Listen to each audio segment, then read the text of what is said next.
Innal hamdalillah nahmaduhu wa nasta'inuhu wa nastaghfiruh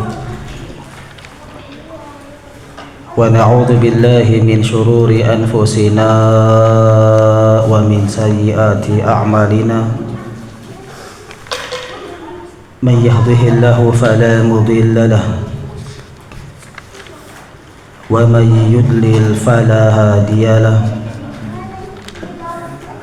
Asyhadu an la ilaha illallah wahdahu la syarika lah wa asyhadu anna Muhammadan abduhu wa rasuluhu la nabiyya ba'dah. Allahumma salli wa sallim wa barik alaihi wa ala alihi wa sahbihi ajma'in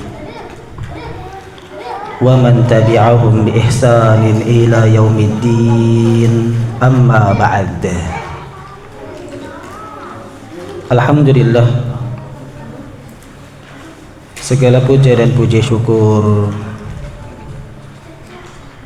kita panjatkan kehadirat Allah Subhanahu wa ta'ala yang telah memberikan karunia-Nya kepada kita dan juga yang telah memberikan kenikmatan-kenikmatan kepada kita semuanya. Dan alhamdulillah kita bersyukur kepada Allah Subhanahu wa ta'ala yang telah mempertemukan kita kembali di majelis ini, di tempat yang mulia ini. Semoga majelis dan tempat ini senantiasa dirahmati dan juga diberkahi oleh Allah Subhanahu wa ta'ala. Kemudian salawat dan salam semoga senantiasa tercurahkan selalu kepada junjungan Nabi besar kita, yaitu Nabi besar Muhammad sallallahu alaihi wasallam beserta para keluarganya, para sahabatnya, dan juga para pengikutnya hingga akhir zaman. Amin amin ya rabbal alamin.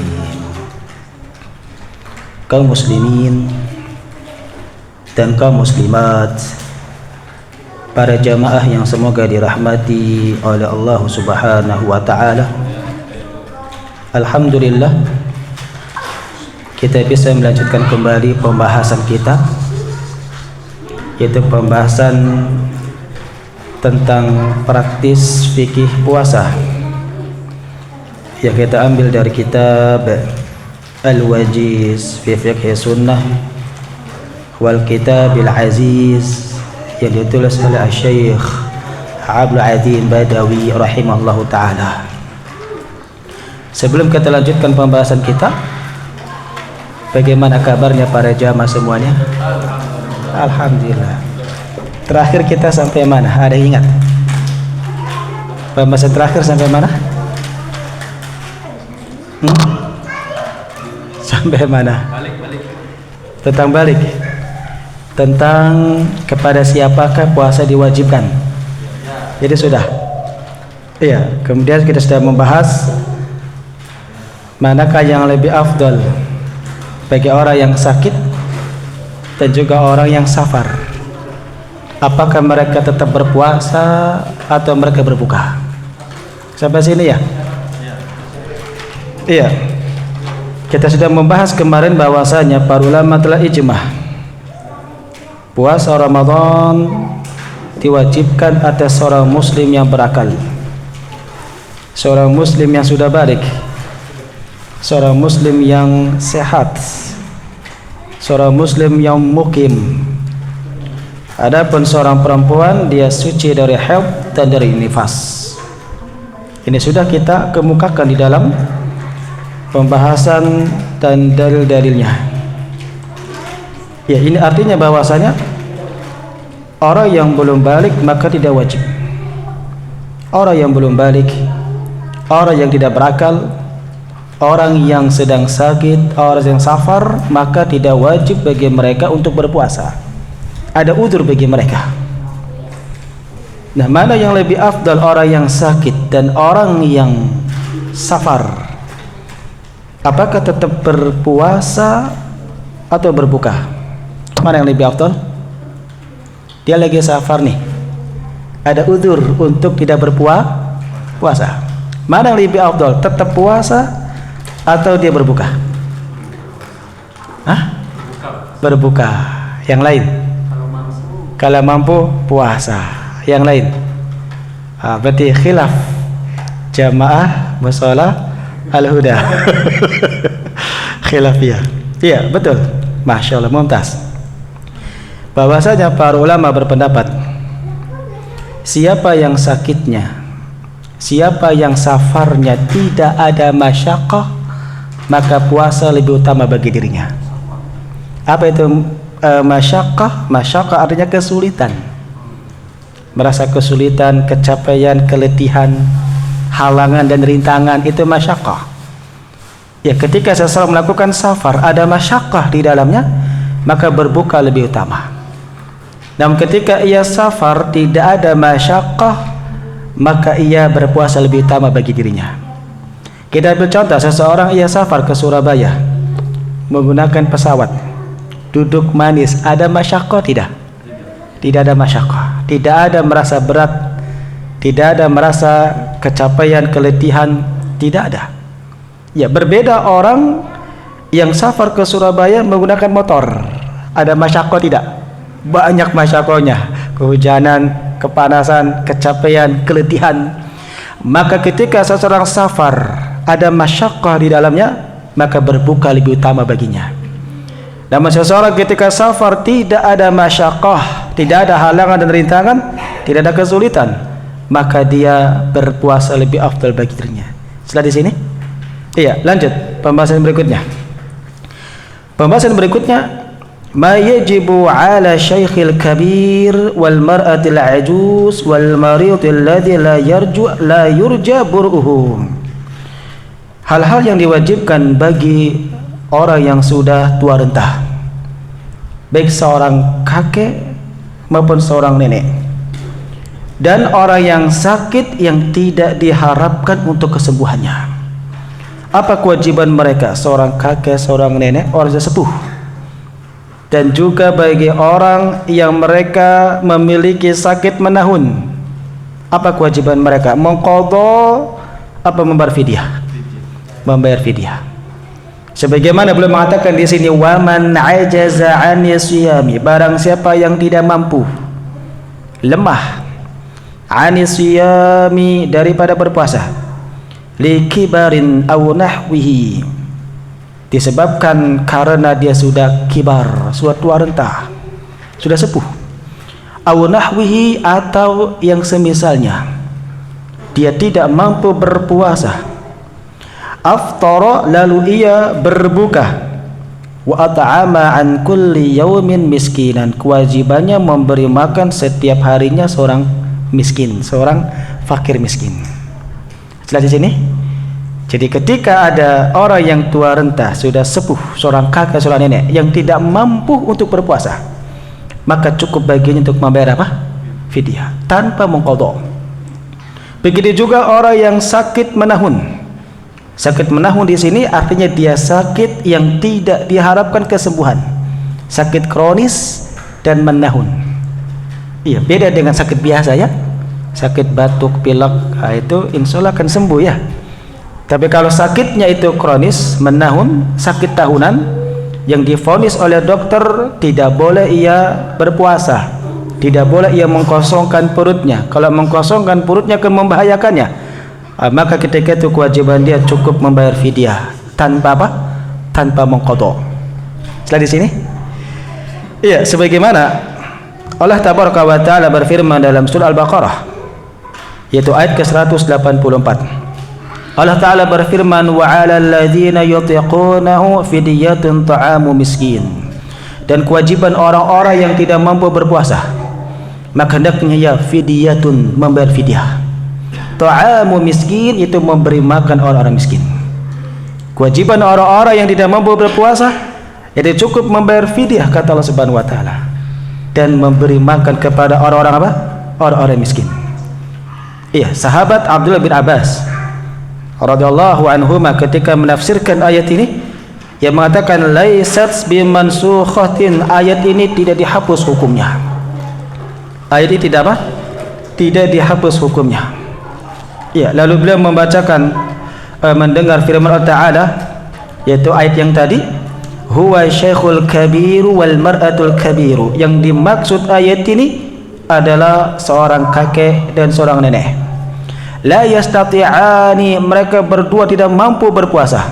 An yasuma fal yut'imani, lalu mereka berbuka, maka kulli yawmin miskinan, maka hendaknya yang memberi makan setiap harinya kepada orang miskin. Lihat di sini. Jadi kalau kita mendapati seorang kakek, seorang nenek, orang tua kita sudah lanjut usia, sudah tidak mampu lagi berpuasa, maka cukup membayar fidyah tanpa mengqadha. Tanpa apa? Mengqadha. Lihat di sini. Lanjut berikutnya. Al-hubla wal murdi', kewajiban bagi orang yang hamil dan menyusui. Apa kewajiban bagi orang yang hamil dan menyusui? Ketika orang yang hamil, orang yang menyusui tidak mampu untuk berpuasa, apakah kewajibannya membayar fidyah atau mengqadha? Atau apakah kewajiban dia dua-duanya, membayar fidyah sekaligus mengqadha? Apa kewajibannya? Mengqadha saja. Yang lain, dua-duanya membayar fidyah sekaligus mengqadha. Yang lain, apa kewajiban orang-orang yang hamil dan menyusui? Orang yang hamil dan menyusui, mereka tidak mampu berpuasa, apakah cukup membayar fidyah atau cukup mengqadha atau dua-duanya? Iya, mengqadha saja. Yang lain dua-duanya. Yang lain membayar fidyah saja. Khilaf di antara para ulama. Khilaf di antara para ulama. Ada 3 pendapat dari kalangan para ulama. Pendapat yang pertama, bahwasanya kewajiban mereka cukup mengqadha saja. Cukup apa? Mengqadha saja. Ini pendapatnya Ali bin Abi Thalib. Ini pendapatnya mazhab al-Imam Abu Hanifah, mazhab al-Hanafiyah. Mereka berpendapat bahwasanya orang yang hamil, orang menyusui, kewajiban mereka cukup mengqadha dan tidak membayar fidyah. Kenapa demikian? Karena orang yang hamil, orang yang menyusui dihukumi sebagai orang yang sakit. Dihukumi sebagai orang yang apa? Sakit. Saya ingin tanya, orang sakit kenapa tidak puasa? Lemah. Apa ilatnya? Lemah. Orang sakit tidak berpuasa, ilatnya, sebabnya adalah lemah. Begitu juga orang yang hamil, orang menyusui, mereka tidak berpuasa, apa sebabnya, apa ilatnya? Lemah. Sama tidak sebabnya? Sama tidak antara orang sakit dengan orang yang hamil? Sebabnya sama tidak? Sama. Tidak berpuasa sebabnya sama. Orang yang sakit tidak berpuasa karena lemah. Orang yang hamil tidak berpuasa karena apa? Lemah juga. Sama dengan sebabnya? Sama. Ketika sebabnya sama, maka orang yang hamil, orang menyusui dikiaskan kepada orang yang sakit. Maka berlaku hukum kias. Berlaku hukum apa? Kias. Karena di dalam pembahasan fikih itu yang dijadikan sebagai dalil ada 4. Yang pertama Al-Quran, yang kedua Al-Hadis, yang ketiga Ijma', yang keempat Qiyas. Itu pembahasan dalam apa? Fikih. Ada pembahasan dalil Qiyas. Dan orang yang hamil, orang yang menyusui dikiaskan kepada orang yang sakit. Orang sakit tidak berpuasa, ilatnya lemah. Orang hamil dan menyusui tidak berpuasa, ilatnya lemah. Sama-sama ada ilatnya, dan ilatnya sama. Ilat itu sebab. Apa itu ilat? Sebab. Sebabnya sama, ilatnya sama. Ketika ilatnya hilang, ketika sebabnya hilang, orang sakit mengqadha tidak? Mengqadha tidak? Sebabnya hari ini puasa, bulan puasa, dia nggak puasa, kenapa? Sakit. Apa sakitnya? Batuk, pilek, lemah, demam. Ketika beberapa hari kemudian ia sembuh, ia lanjut puasa tidak? Melanjutkan puasa dan mengqadha setelah Idul Fitri. Mengqadha tidak? Mengqadha. Kan telah hilang ilatnya, telah hilang sebabnya. Begitu juga orang yang hamil, orang menyusui, akan hilang tidak ilatnya? Akan hilang tidak? Hilang. Ketika ilatnya hilang, sebabnya hilang, maka kewajibannya mengqadha. Berbeda dengan asy-syaikhul kabir wal mar'atul ajuz, berbeda dengan seorang kakek dan nenek. Orang kakek, seorang nenek tidak berpuasa, apa ilatnya? Lemah. Benar gak? Orang kakek, seorang kakek, nenek sudah tua renta sepuh, apa tidak berpuasa sebabnya? Lemah. Saya ingin tanya, lemahnya akan hilang apa tidak? Akan hilang tidak? Malah bertambah apa? Lemah. Sehingga ketika ilatnya tidak hilang, kewajiban dia membayar fidyah. Bisa dipahami? Ingat, ini khilaf ya, ini khilaf. Inilah pendapat yang pertama, pendapatnya mazhab al-Hanafiyah, bahwasanya orang yang hamil, orang menyusui, kewajiban mereka adalah mengqadha, dihukumi, dikiaskan kepada orang yang sakit. Pendapat yang kedua, pendapat mazhab asy-Syafi'iyah dan mazhab al-Hanabilah. Pada pendapat dua imam, Imam Asy-Syafi'iyah, Imam Malikiyah, mereka berpendapat bahwasanya orang yang hamil, orang yang menyusui, ketika mereka tidak berpuasa, maka lihat kenapa dia tidak berpuasa. Jika dia tidak berpuasa disebabkan khawatir atas dirinya saja, maka kewajibannya mengqadha. Apa kewajibannya? Mengqadha. Namun ketika dia tidak berpuasa, apa sebabnya? Khawatir atas dirinya dan anaknya, kewajibannya dua, mengqadha sekaligus membayar fidyah. Lihat di sini.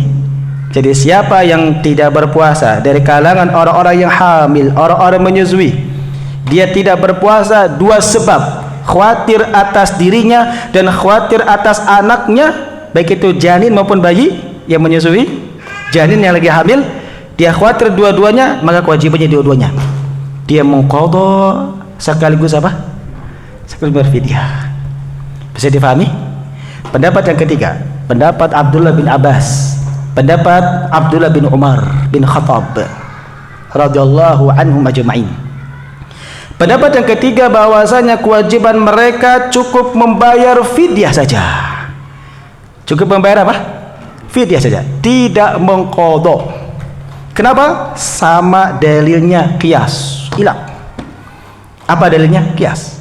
Dikiaskan kepada orang yang sakit menahun.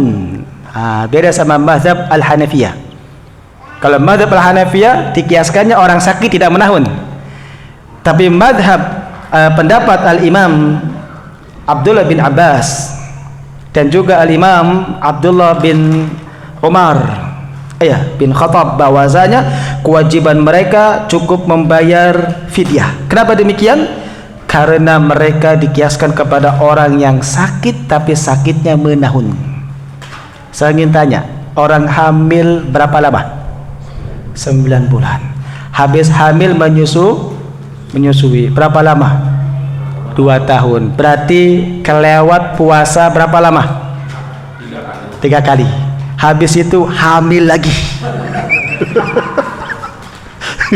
Antum sih bikin hamil. Hamil lagi. Ya, 9 bulan lagi. Menyusui berapa lama? 2 tahun lagi. Berapa lama tuh? 3 tahun. Sama yang tadi 3 tahun berapa? 6 tahun. Hamil lagi. Berarti dia dihukumi sebagai orang yang sakitnya menahun. Sebagaimana orang yang sakit menahun, kewajiban mereka cukup membayar fidyah, tidak mengqadha. Kenapa? Karena lemahnya tetap ada pada dirinya. Lemahnya tetap ada pada dirinya. Ketika dirinya sakit, kan lemah terus tuh. Supaya dia memiliki penyakit mah yang kronis. Orang kalau punya penyakit mah kronis itu kan nggak boleh puasa ya, harus diisi. Paling tidak per 2 jam, per 3 jam, apa per berapa jam harus diisi. Walaupun makanan ringan. Kalau tidak membahayakannya. Dan sakitnya kronis tahunan, nggak tahu kapan sembuhnya. Kewajiban dia cukup membayar apa? Fidyah tanpa mengqadha. Begitu juga dengan orang yang hamil, orang menyusui, kewajiban mereka cukup membayar fidyah disebabkan apa? Karena kelemahannya terus menyertainya. 9 bulan, 2 tahun, belum hamil lagi, 9 bulan, 2 tahun lagi, hamil lagi. Mau kapan mengqadhanya? Benar gak? Inilah pendapat yang ketiga. Pendapat yang ketiga, bahwasanya kewajiban orang yang hamil dan menyusui cukup untuk membayar fidyah, tidak mengqadhanya. Wallahu alam bisawab. Jelas semuanya? Ya, sekarang saya ingin tanya, mana yang lebih kuat pendapatnya? 1, 2, 3. Bismillah. Mana yang lebih kuat pendapatnya? Masing-masing ulama menguatkan satu sama lain. Ya, sebagaimana ulama zaman sekarang pun, ulama belakangan pun menguatkan masing-masing yang lainnya. Saya ambil contoh pendapatnya Al-Imam Syekh Al-Albani rahimahullahu ta'ala. Syekh Al-Albani berpendapat bahwasanya yang lebih kuat cukup membayar fidyah. Cukup membayar apa? Fidyah. Dan inilah yang ma'ruf di kalangan negeri kita. Cukup membayar apa? Fidyah. Coba saja tanya ya kepada Ustadz NU sekalipun, iya, bahwasanya kewajiban membayar apa? Fidyah. Ini sebagian ulama merujikan itu. Sebagian lagi ulama merujikan bahwasanya yang paling rajih pendapat yang ketiga. Ya, yang keberapa? Yang pertama ya, pendapat yaitu madhab Al-Hanabilah, Al-Hanafiyah, Al-Imam Abu Hanifah. Dia berpendapat bahwasanya cukup mengqadha tanpa membayar apa? Fidyah. Kenapa demikian? Karena orang yang hamil, orang yang menyusui walaupun lemah, dia bisa berpuasa. Berbeda dengan lemahnya orang yang sakit. Iya, katakanlah dia sudah melahirkan, kemudian menyusui anaknya. Ya, dia makan asupan gizi dan sebagainya. Ya, dia masih memiliki kemampuan, kekuatan untuk apa? Untuk berpuasa. Berbeda dengan orang yang sakit. Orang sakit benar-benar tidak memiliki kemampuan untuk apa? Berpuasa. Sehingga diantaranya Syekh Utsaimin, Syekh bin Baz itu menguatkan kewajiban mereka cukup mengqadha tanpa membayar apa? Fidyah. Karena orang yang membayar fidyah khusus kepada orang yang benar-benar tidak mampu berpuasa. Membayar fidyah itu dikhususkan kepada mereka orang-orang yang sudah tua renta, seorang kakek, seorang nenek, dan orang yang memiliki sakit yang kronis yang menahun. Maka mereka lah kewajibannya cukup membayar fidyah. Adapun yang lainnya itu bisa diqadha. Bisa apa? Diqadha. Wallahu alam bishawab. Jelas semuanya? Lanjut. Ini kita singkat saja. Pembahasan berikutnya yaitu tentang takaran untuk membayar fidyah. Ya, beliau mengatakan di sini, Syekh Abdul Azim Badawi rahimahullah taala, qadru ta'amil wajibi, takaran memberikan makanan yang wajib, yaitu membayar fidyah. Beliau membawakan hadis dari Anas bin Malik, annahu dha'ufa 'an shaumi 'aman, bahwasanya Anas bin Malik ia pernah lemah dan tidak berpuasa pada tahun itu. Karena Anas bin Malik ia pernah mengalami tua pada masa itu, tidak mampu berpuasa. Ya, dikatakan bahwasanya Anas bin Malik ia memiliki umur 100 tahun. Berapa tahun? 100 tahun. Didoakan oleh Nabi panjang umur dan banyak anaknya. Dan Anas bin Malik anaknya banyak. Anaknya apa? Banyak. Umurnya panjang. Ketika beliau mengalami masa tua, tidak mampu berpuasa, fasona'a jafnata tharidin, maka beliau membuat bubur yang terbuat dari gandum. Fada'a 30 miskinan, lalu beliau mengundang 30 orang miskin, fa ashba'ahum, lalu mereka makan sampai kenyang. Lalu mereka makan sampai apa? Kenyang. Sehingga membayar fidyah itu ada beberapa cara. Cara yang pertama yaitu dia membayarnya pada hari itu. Contoh, hari ini tidak berpuasa, maka dia dibayarkannya yaitu boleh ketika di sore hari untuk berbuka puasa atau untuk orang-orang fakir dan miskin diberikan kepadanya. Ya, atau cara yang kedua, ia kumpulkan di akhir. Ia kumpulkan apa? Di akhir. Kemudian ia memanggil 30 orang fakir miskin untuk makan di tempatnya, disediakan untuk orang yang fakir miskin 30 orang sampai kenyang, sebagaimana Anas bin Malik. Ya, ini metode yang pertama. Metode yang kedua, boleh ia memberikan makan makanan pokok. Kalau tadi makan siap saji. Makan apa? Siap saji. Kalau makan siap saji berarti dia nasi plus lauk pauk. Nasi plus apa? Lauk pauk. Berapa kali? 1 kali untuk 1 hari. Bukan berapa kali dia makan sehari. Bukan. Jangan salah paham ya. Ustadz, saya sehari makannya 3 kali. Berarti sehari saya keluarkan 3 bungkus. Tidak. Yang dia keluarkan cukup 1 bungkus. Sudah di sini? Bukan 3 bungkus. Kalau dia makannya sehari semalam 5 kali gimana? 5 bungkus gitu. Tidak. Cukup 1 bungkus saja. Sesuai apa yang dia makan. Jika dia makan dengan daging, ya siapkan daging. Jika dia makannya dengan telur, siapkan telur. Jika dia makannya dengan tahu tempe, jaga dia, kalau kita mampu ya kasih lebih daripada itu. Iya.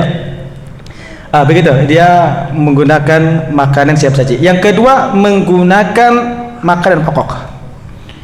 Makanan pokok berarti dia tidak siap saji. Di negeri kita ini makanan pokoknya apa? Beras. Maka boleh ia membayar fidyah menggunakan apa? Beras. Berapa takarannya? Dijelaskan di dalam kitab Al-Fiqhul Muyassar fi Dhaw'il Kitab wa Sunnah. Bukan kitab ini ya, dan lagi yang ditulis oleh nukhbatun minal ulama, bahwasanya kewajiban membayar fidyah yaitu separuh dari mengeluarkan zakat fitrah. Zakat fitri. Saya ingin tanya, zakat fitri berapa? 2,5 kilo atau 3 kilo gitu ya. Ada yang 3 kilo, ada yang 2,5 kilo. Dua-duanya benar. Dua-duanya apa? Benar. Seandainya dia membayar zakat fitri, kita ambil enaknya 3 kilo, maka separuhnya berapa? 1,5 kilo. Jika dia membayar zakat fitrinya 2,5 kilo, berarti separuhnya berapa? 1,2 kilo gitu ya. Iya, itu yang dia keluarkan seharinya. Kalau dia tidak berpuasa 30 hari, maka tinggal keluarkan. Ya, dengan dikalikan. Kalau supaya 1,5 kilo dikali 30 berapa tuh? 45 kilo ya? Bener gak? Iya, 45 kilo ia keluarkan. Jelas di sini? Iya. Lanjut pembahasan berikutnya. Arkanus shaumi, rukun-rukun puasa. Rukun-rukun puasa ada 2. Yang pertama, an-niyatu, menghadirkan apa? Niat. Siapa yang ingin berpuasa, hendaknya dia menghadirkan niat. Karena Nabi kita bersabda, innamal a'malu binniyat. Sesungguhnya amal-amal tergantung apa? Niatnya. Maka siapa yang niatnya karena Allah Subhanahu wa taala akan dibalas oleh Allah Subhanahu wa taala. Dan barang siapa yang niatnya bukan karena Allah, niatnya karena dunia, maka Allah akan membalas ganjaran pahalanya. Maka hendaknya kita hadirkan niat lillahi ta'ala, karena Allah Subhanahu wa ta'ala. Kapan niat itu terwujud? Kapan niat itu dianggap? Kapan? Kapan? Kapan itu dianggap kapan? Bismillah.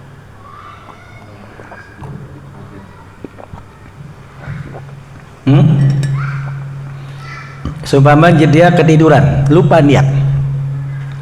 Bangun-bangun sudah azan subuh, lalu dia berpuasa, sah tidak puasanya? Sah tidak? Dia semalam gak niat, lupa, bablas angine. Lupa dia, pokoknya gak niat sama sekali. Qadarullah bangun-bangun selesai sholat subuh, selesai sholat subuh baru bangun, ya Allah saya gak sahur, ya Allah saya gak niat. Lanjutkan puasa dia, sah tidak puasanya? Sah tidak? Sah. Yang lain sah tidak? Bagus. Kalau puasa sunnah sah. Kalau puasa wajib tidak sah. Kenapa? Karena niat itu harus sebelum terbit fajar. Harus sebelum apa? Terbit fajar. Kecuali kalau dia sudah niat, yaitu baik ketika setelah sholat isya, dia sudah niat nih, besok saya mau puasa, sudah niat. Biasanya kan ada yang membacakan itu bersama ya, nawaitu shoma ghadin an adain, ya kan, fi hadis sanati fardulillahi ta'ala, kan gitu ya. Ya, jika dia menghadirkan niat walaupun setelah sholat isya, setelah tarawih, hadirkan niat besok mau puasa, dia tidur, ketiduran, bangun-bangun pas azan, maka sah puasanya. Kenapa? Dia sudah niat sebelum tidur. Sudah di sini? Makanya hadirkan niat sebelum tidur. Niat besok mau puasa. Iya. Apakah niat itu cukup satu kali untuk 1 bulan atau setiap malam dia niat? Cukup 1 kali apa setiap malam? Khilaf di antara para ulama. Sebagian para ulama cukup 1 kali niat untuk 1 bulan. Sebagian para ulama berpendapat cukup 1 kali niat untuk apa? 1 bulan. Kenapa demikian? Karena itu amalan yang sangat memberatkan bagi kita, niat tiap hari. Jadi cukup dia sehari niat untuk sebulan dia niat. Maka ketika dia hari kedua, hari ketiga tidak niat, sudah termasuk dia niat yang pertama. Kenapa? Karena itu amalan berkesinambungan. Amalan apa? Berkesinambungan, terus menerus. Besok puasa, besok puasa, besok puasa, besok puasa, kan gitu ya. Berkesinambungan. Sehingga cukup dia 1 kali niat. Ini pendapat para ulama sebagian. Ustadz, saya sudah putus niatnya, disebabkan karena sakit nggak puasa, sakit, atau karena safar nggak puasa. Kemudian mau puasa lagi, wajib menghadirkan niat lagi. Niatnya batal untuk 1 bulan. Jelas? Memperbaharui apa? Niat. Ini pendapat yang pertama. Pendapat yang kedua, bahwasanya niat harus setiap malam. Harus setiap apa? Malam. Karena ada hadis yang derajatnya sahih, dikeluarkan oleh Imam Abu Dawud, Al-Imam At-Tirmidzi, Al-Imam An-Nasai dalam kitab sunannya. Nabi kita bersabda, man lam yujma' as-siyama qabla al-fajri fala siyama lahu. Nabi kita bersabda, barang siapa yang tidak menghadirkan niat puasa qabla al-fajri, sebelum apa? Fajar. Berarti niat sebelum fajar. Apa kata Nabi? Fala siyama lahu, maka tidak ada puasa baginya. Artinya puasanya apa? Tidak sah. Sehingga pendapat yang rajih, yang kuat, hendaknya ia menghadirkan niat setiap apa? Setiap malamnya. Setelah di sini? Iya, ini rukun yang pertama. Rukun yang kedua, di dalam rukun-rukun puasa, al-imsaku 'anil mufattirati min tulu'il fajri ila ghurubi syamsi. Rukun yang kedua adalah menahan dari makanan, dari minuman, dan dari pembatal-pembatal puasa yang lainnya. Kapan mulainya? Dari mulai terbit fajar sampai terbenamnya matahari. Jadi diantara rukun puasa itu hendaknya ia menahan dirinya, menahan dari makanan, menahan dari minuman, menahan dari jimak, dan menahan dari sesuatu yang membatalkan puasa. Kapan mulainya? Mulainya dari terbitnya fajar. Jadi ketika terbitnya fajar kita sudah mulai menahannya. Kapan itu terbitnya fajar? Ketika masuk waktu sholat subuh. Ketika masuk waktu sholat subuh kita sudah mulai menahan dari makanan dan minuman. Sampai kapan itu? Sampai terbenamnya matahari.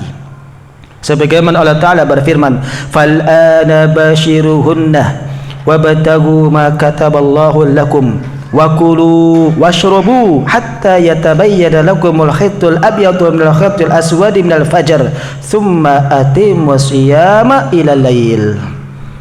Ya, Allah Ta'ala berfirman, sekarang campurilah istri-istri kalian dan carilah oleh kalian apa yang telah ditetapkan oleh Allah kepada kalian. Wa kulu washrabu, makan dan minumlah kalian. Sampai kapan? Sampai jelas bagi kalian benang putih daripada benang hitam, yaitu fajar.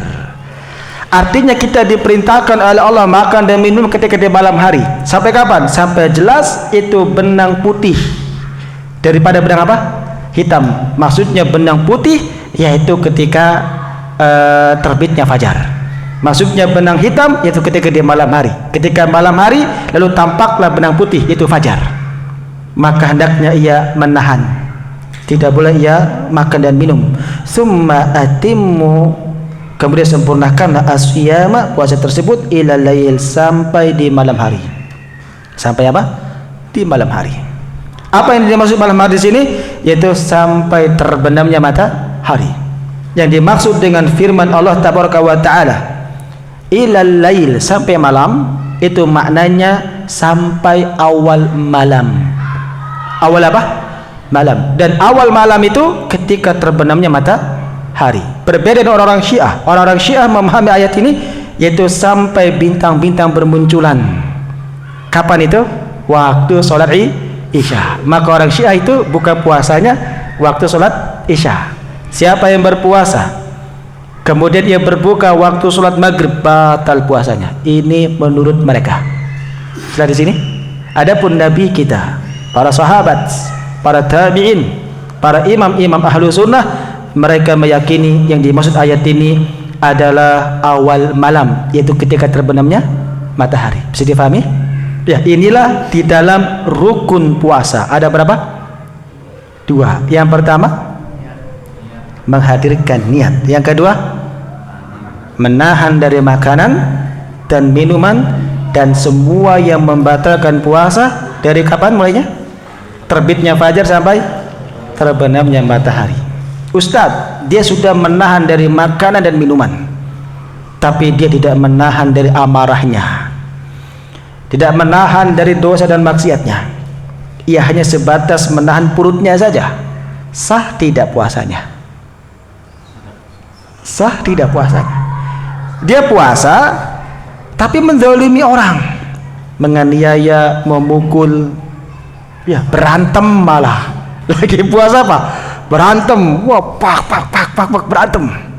Selesai berantem, waduh, saya batal puasanya nih. Ya kan? Ada sebagian makan kan gitu. Saya berantem. Nah, pertanyaannya, yang benar batal tidak? Hah? Kenapa nggak batal? Iya, bagus. Karena itu bukan pembatal puasa, tapi pembatal pahala ganjaran di sisi Allah Subhanahu wa taala. Ustadz, perutnya puasa, matanya nggak puasa. Perutnya puasa tapi matanya melihat kepada perkara yang haram. Perutnya puasa, lisannya tidak puasa. Lisannya itu senantiasa mencaci maki saudaranya, menggibahi saudaranya, mengadu domba saudaranya. Berarti lisannya tidak puasa. Karena hakikat puasa yang dapat mendatangkan pahala ganjaran di sisi Allah Subhanahu wa taala bukan al-imsaku 'anil mufattirati saja, bukan hanya menahan dari makan dan minum saja, tapi diiringi al-imsaku 'anil muharramat, itu menahan dari hal-hal yang diharamkan oleh Allah Subhanahu wa taala. Maka siapa yang berpuasa menahan dari makanan, menahan dari minuman, sekaligus menahan dari hal-hal yang diharamkan oleh Allah Subhanahu wa taala, itulah puasa yang mendatangkan pahala ganjaran di sisi Allah Subhanahu wa taala. Bisa difahami? Maka siapa yang puasanya hanya menahan perutnya saja dari makan dan minum, semuanya tidak dia tahan, dia menabrak semuanya. Matanya enggak puasa, lisannya enggak puasa, tangannya enggak puasa, pikirnya enggak puasa, badannya enggak berpuasa. Ya, ia berpuasa tapi kerjanya tidur sepanjang hari, meninggalkan sholat subuh, sholat zuhur, sholat asar, sholat maghrib, tinggalkan semuanya. Maka puasanya mendatangkan pahala dengan janji Allah Subhanahu wa taala. Sehingga Nabi kita bersabda, rubba shaimin laisa lahu min siyamihi illa al-ju' wal atash. Betapa banyak orang-orang yang berpuasa namun tidak mendapatkan pahala puasanya, melainkan hanya mendapatkan rasa lapar dan haus saja. Kenapa? Karena puasanya sebatas perutnya saja. Kita berlindung kepada Allah Subhanahu wa taala dari puasa seperti ini. Wallahu alam bisawab. Jelas semuanya? Sudah masuk waktu Isya ya? Ya, nggak keburu nih. Kita belum membahas hal-hal yang membatalkan puasa, hal-hal yang diperbolehkan bagi orang berpuasa. Kita belum bahas itu ya. namun qadarullah. Ada pertanyaan, silakan. Adzan dulu ya. Sudah masuk Isya. Ya, kita adzan dulu. Wassallallahu ala nabiyyina Muhammadin wa ala alihi wa sahbihi ajma'in.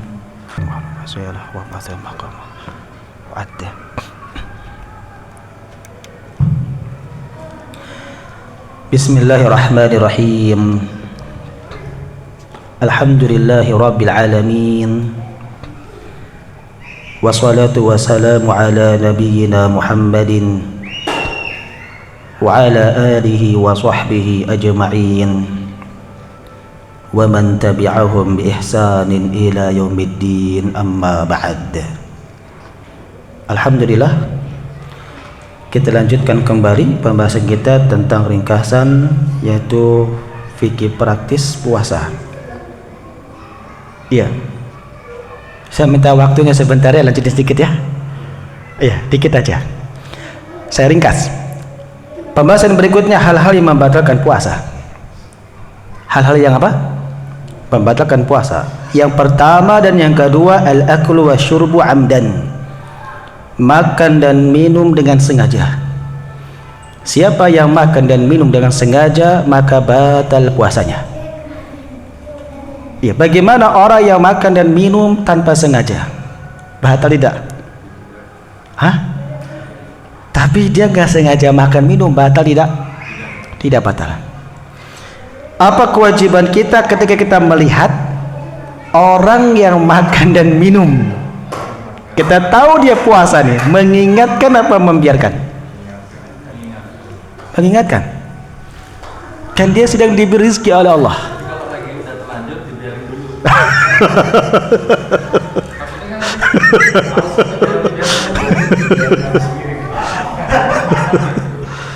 Ya, sebagaimana Allah tabaraka wa taala berfirman, apa Nabi kita bersabda? Nabi kita bersabda, "Man nasiya wa huwa shaimun fa akala aw syaribah falyutimma shaumahu." Barang siapa yang lupa sedangkan ia dalam keadaan berpuasa, ia makan, ia minum, falyutimma shaumahu, maka sempurnakan puasanya. Siapa yang makan, siapa yang minum lupa, apa kata Nabi? Falyutimma shaumahu, sempurnakan puasanya. Artinya puasanya apa? Sah. Kenapa demikian? Fa innama at'amahu wa saqahu. Karena sesungguhnya Allah Subhanahu wa taala sedang memberi makan dan sedang memberi minum kepadanya. Lihat konteksnya. Allah sedang memberi apa? Makan dan minum. Kenapa Anda malah melarangnya? Allah sedang memberi apa? Makan dan minum. Kenapa Anda melarangnya? Khilaf di antara para ulama. Pembahasan itu khilaf tuh. Sebagian para ulama berapa mendiamkannya, diamkan. Sampai ia selesai baru diingatkan bahwasanya engkau sedang berpuasa. Di situ dia akan merasa kaget. Ya Allah, gitu kan ya? Dan udah selesai.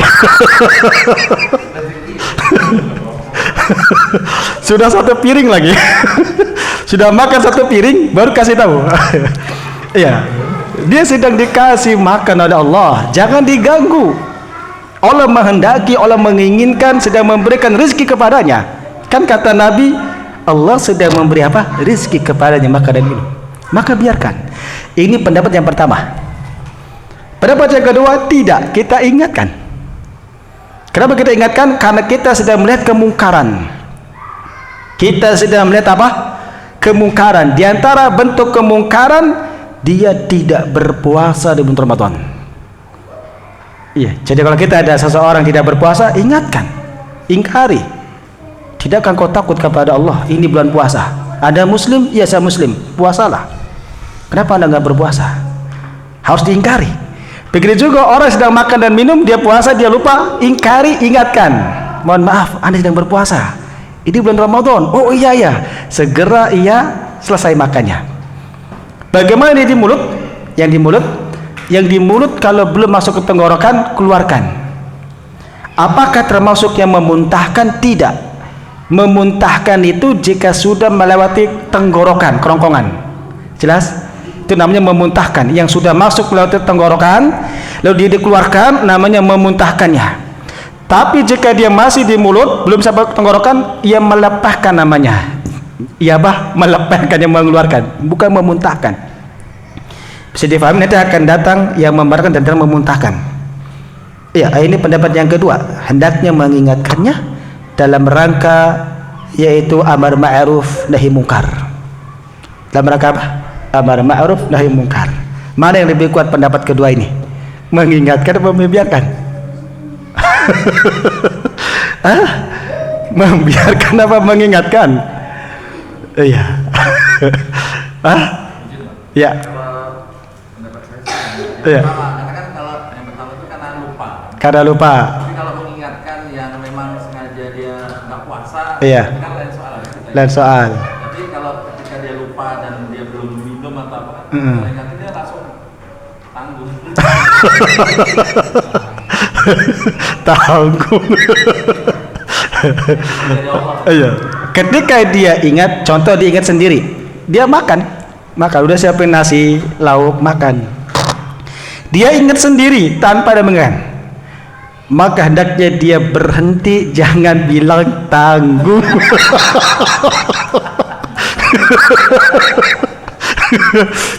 Dia wajib apa? Berhenti. Bagaimana di mulut tadi? Kalau masih di mulut, lepehkan, keluarin. Kalau sudah masih tenggorokan, tidak perlu dia mencolok-colok supaya keluar, tidak perlu. Bisa dipahami di sini? Udah selesai, dia lepeh, tersisa kumur-kumur, boleh. Kumur-kumur tidak membatalkan puasa. Kumur-kumur dalam artian untuk mengeluarkan sisa makanan, bukan kumur-kumur ditelan. Batal puasanya. Jelas di sini? Iya, lanjut. Yang ketiga, yang dapat membatalkan puasa al-qai'u amdan, muntah dengan sengaja. Muntah dengan apa? Sengaja. Apa yang dimaksud muntah dengan sengaja? Dia menyengaja untuk memuntahkannya, bukan alami muntah. Iya, orang yang menyengaja untuk memuntahkan ada ikhtiar. Ada apa? Apa ikhtiarnya? Memasukkan sesuatu ke dalam mulut untuk mengeluarkan. Itu namanya ikhtiar untuk memuntahkan, maka batal puasanya. Berbeda orang-orang yang muntah tidak dengan sengaja, alami, seperti orang hamil dia berpuasa. Ada orang hamil yang puasa? Ada kan? Tapi dia mabok, dia muntah, tidak batal puasanya. Kenapa? Muntahnya alami, bukan muntah ikhtiar. Begitu juga orang yang safar, dia berpuasa tapi dia mabok, muntah tidak? Muntah batal tidak? Tidak, karena muntahnya alami, bukan muntah disengaja, ikhtiar untuk memuntahkannya. Bisa difahami? Iya, Nabi kita bersabda, man dara'ahul qai'u falaysa alaihi qada'un. Barang siapa yang dia muntah, iya, tidak dengan sengaja, maka tidak ada qada bagi dirinya. Artinya orang yang muntah tidak sengaja, lanjutkan puasanya. Tapi wa man istaqa amdan falyaqdi, dan barang siapa yang sengaja muntahnya, maka dia mengqadha, artinya batal puasanya. Kalau mengqadha berarti apa? Batal puasanya. Sudah di sini hadis ini derajatnya sahih. Yang keempat dan yang kelima, al haidhu wan nifasu. Haid dan nifas ini khusus perempuan. Siapa yang haid, siapa yang nifas, maka batal puasanya. Seumpamanya seorang perempuan dia puasa, datang nifas, datang haid pada dirinya, datang haid, maka batal puasanya. Walaupun 10 menit lagi buka puasa, batal puasanya. Sudah di sini? Walaupun 5 menit lagi, kan enggak jauh-jauh kan, kita enggak ada enggak yang beda 5 menit? Ada enggak? Kayaknya enggak ada ya, paling beda 1 menit 2 menit ya. Itu pun karena diterlambatkan azannya kan, buka dulu muadzinnya. Ya, makanya belum waktunya berbuka dia haid, walau lahdah, walaupun sebentar lagi, maka batal puasanya. Kewajiban dia mengqadha. Setelah di sini? Iya, lanjut. Yang keenam, al-jima'u, berjimak. Berjimak dapat membatalkan puasa. Bahkan siapa yang berjimak di siang hari, wa tajibu bil kafarah, maka wajib dia membayar kafarat. Wajib dia apa? Membayar kafarat. Ya, siapa yang jimak sengaja berjimak itu ya? Ada nggak orang berjimak di siang hari karena lupa? Lupa Ustadz, masa dua-duanya lupa? Iya, maka dia membayar kafarat. Membayar apa? Kafarat. Ustadz, saya mau safar. Kemana? Ke Bandung. Ngapain? Tujuannya untuk supaya menghalalkan hubungan badan sama istri saya. Kan orang ke Bandung safar tidak? Safar tidak? Safar kan? Sini ke Bandung safar tidak? Sedangkan orang safar diberikan uzur untuk tidak berpuasa, benar nggak? Maka siapa yang ke Bandung safar tujuannya menghalalkan untuk berjimak dengan istrinya, maka tetap membayar kafarat. Safarnya tidak dianggap. Tidak apa? Dianggap. Iya, begitu juga siapa yang safar ke Bandung tujuannya apa? Mau makan bakso. Bakso Cangki Bandung. Apa? Cangki apa Cungki deh? Ya, Cuangki ya. Ya, bakso Cuangki Bandung di Bandung. Maka dia berdosa besar. Kewajiban dia adalah mengkodoknya. Bisa dipahami? Iya, maka tidak boleh, namanya mengkelabui, namanya mengkelabui. Dan juga yang dapat membatalkan puasa yang semakna dengan jimak. Yang semakna dengan apa? Jimak. Saya ingin tanya, apa yang semakna dengan jimak? Yang semakna.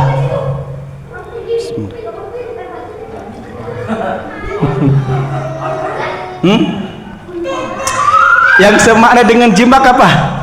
Iya, onani dan masturbasi. Masturbasi ya. Masturbasi dan anani itu dapat membatalkan puasa.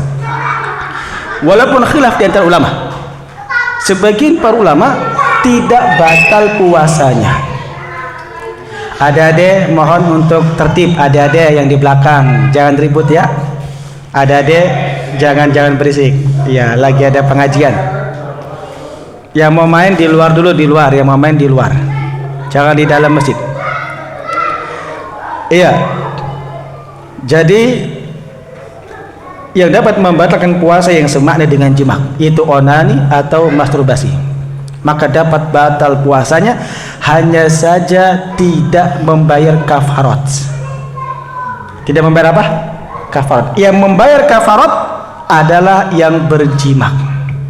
Apa itu jimak? Definisi jimak apa sih? Apa definisi jimak?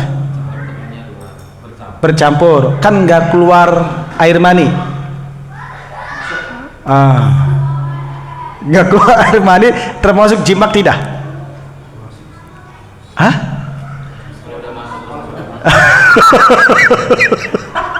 Iya, bagus, betul. Bahwasanya makna jimak itu manakala ia bertemunya dua kemaluan laki-laki dan perempuan, suami dan istri. Ketika bertemu dua kemaluan walaupun tidak mengeluarkan air mani, sperma, tetap dikatakan jimak. Tetap wajib mandi besar.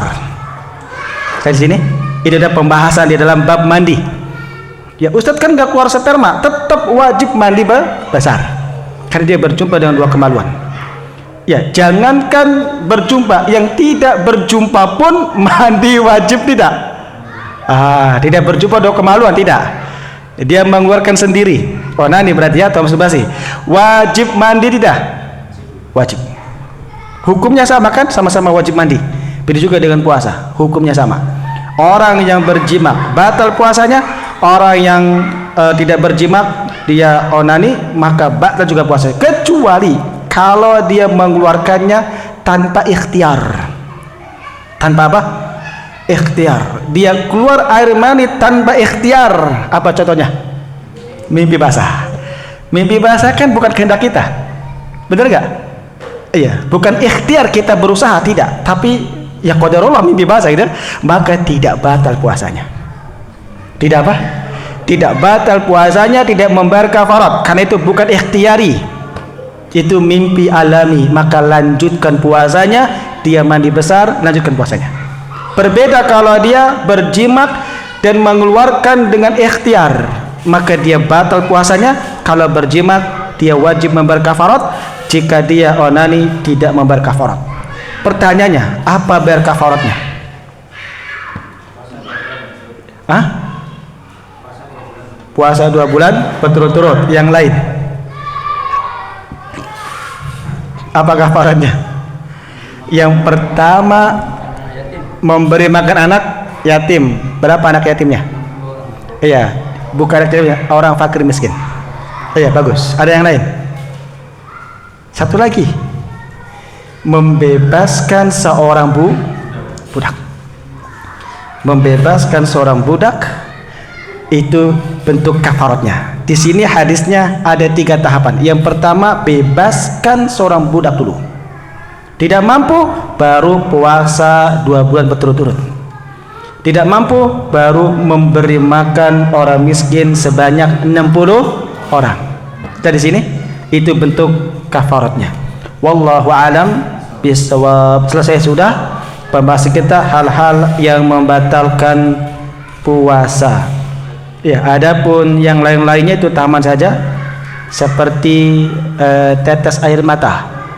Batal tidak? Tetes air mata batal tidak? Tergantung. Masuk tidak ke tenggorokannya. Karena manusia berbeda-beda.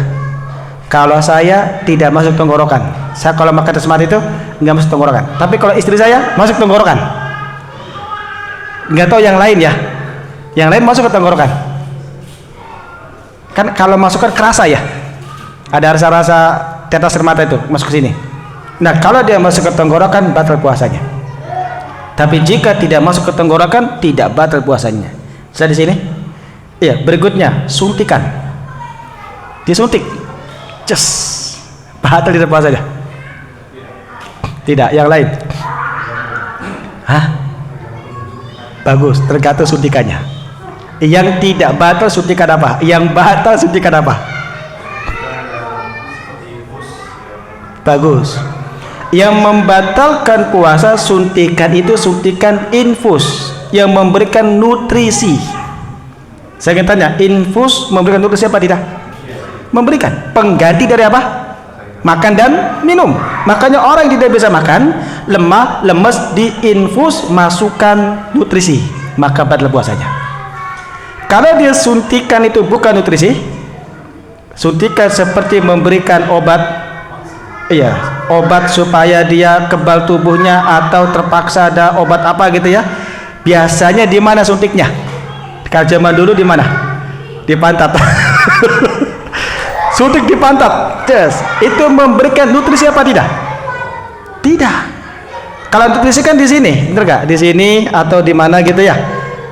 Iya. Terus jenisnya beda. Kalau nutrisi kan infus, cairan. Kalau obat cuman satu itu kan masukan. Itu tidak mengaruh, maka itu tidak batal. Bisa dipahami? Iya. Jadi menggunakan suntik tergantung suntiknya. Jika nutrisi batal, jika bukan tidak batal. Berikutnya, ini hal yang baru ya di kitab ulama nggak ada. Maksudnya di kitab yang zaman dulu nggak ada kan, belum muncul ya kan. Pembahasan berikutnya, rokok batal tidak puasanya. Batal rokok itu kan nggak masuk tenggorokan. Kata siapa? Masuk dia. Masuk tidak? Masuk asapnya. Berikutnya, kumur-kumur batal tidak? Hah? Gosok gigi batal tidak? Hah? Makruh. Batal gak? Nah, berarti makruh gak? Iya. Terus makruh gak akhirnya? Makruh gak? Enggak. Sikat gigi itu pengganti dari siwak. Pengganti dari mana? Siwak. Ustadz, sikat gigi ada rasanya, siwak pun ada rasanya. Siwak ada rasanya nggak? Ada, ya kan? Harum-harum gitu kan? Kayu-kayu gitu kan? Ada rasanya. Kenapa tidak batal? Tidak masuk tenggorokan. Tidak masuk tenggorokan, sehingga diperbolehkan. Dan dia bukan untuk berlezat-lezat, untuk membersihkan mulut. Bukan untuk apa? Berlezat-lezat. Berbeda kalau kumur-kumurnya dengan kuah kolak. Kumur-kumur kuah kolak, kumur-kumur dengan apa tuh? Es. Ya.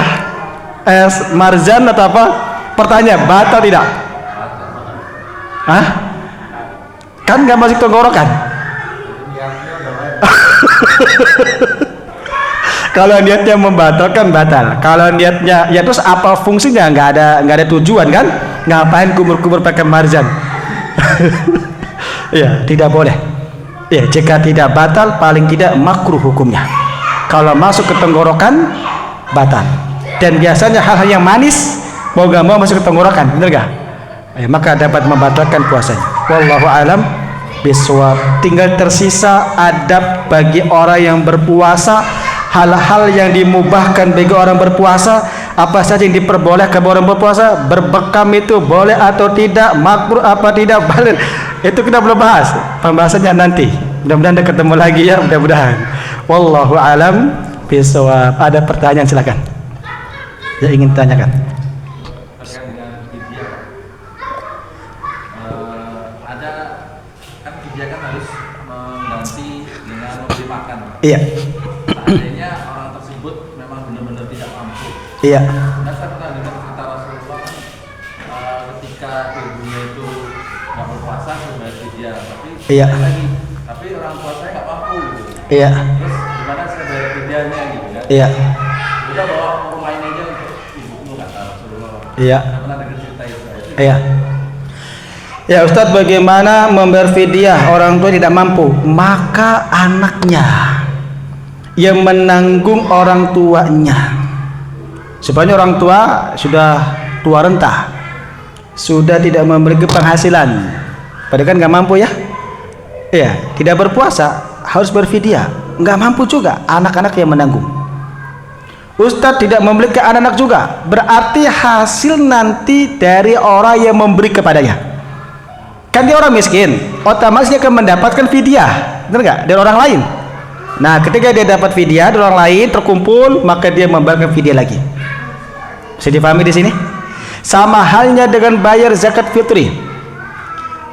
Ya, ini kalau kita banyak waktu nih bahas zakat fitri, banyak bahas iktikaf. Sama halnya dengan zakat fitri. Zakat fitri itu diwajibkan bagi orang yang mampu. Bagi orang yang apa? Mampu. Mampu bagaimana? Bukan mampu yang rumahnya banyak, yang besar, mentereng, punya mobil, enggak. Mampu di sini cukup untuk makan hari itu, ada berlebih senilai dengan bayar zakat fitri, maka wajib. Jelas? Kalau dia untuk makan aja nggak ada, gimana mau bayar zakat fitri? Maka tidak mampu. Saya di sini. Tapi kalau dia untuk hari itu ada, untuk makan dia ada, untuk dirinya, keluarganya ada, lalu ada sisa senilai zakat fitri, berapa itu? 3 kilo, kita ambil 3 kilo ya, maka dia wajib bayar zakat fitri. Sudah di sini? Ya, kalau dia tidak mampu sama sekali, untuk makan nggak ada, berarti buat bayar zakat fitri pun tidak ada, maka dia orang yang berhak untuk menerima zakat fitri. Ketika ada orang bayar zakat fitri kepadanya, maka dia menjadi orang yang mampu, tidak? Mampu, maka dia juga baru bayar zakat fitri. Bisa dia pahami? Iya, wallahu alam bisawab. Ada lagi, silakan. Iya. Hah? Pingsan. Ya, Ustadz, apakah pingsan masuk kepada pembatal puasa?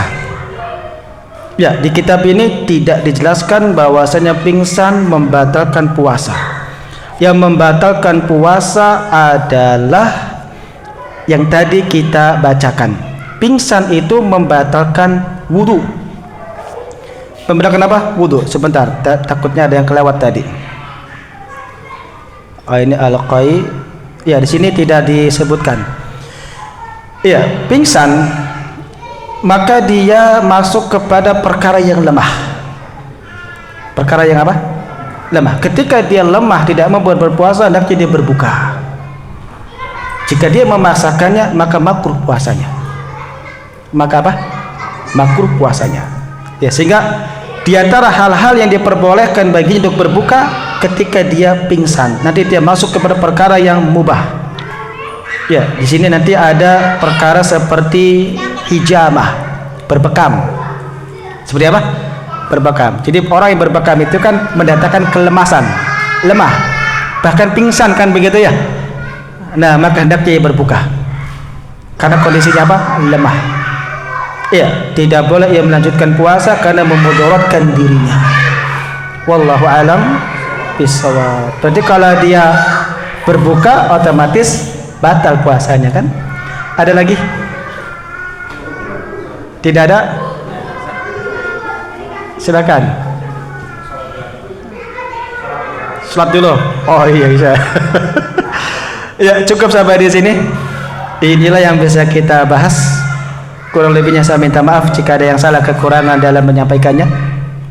Sedikit yang kita bahas semoga menjadikan amal soleh kita yang dapat memberatkan timbangan kita pada hari kiamat nanti. Kita akhiri wassallallahu ala nabiyyina Muhammadin wa ala alihi wa sahbihi ajma'in wa akhiru da'wana alhamdulillahi rabbil alamin. Kita tutup dengan doa kafaratul majlis. Subhanakallahumma wa bihamdika asyhadu an la ilaha illa anta astaghfiruka wa atubu ilaik. Wassalamu alaikum warahmatullahi wabarakatuh.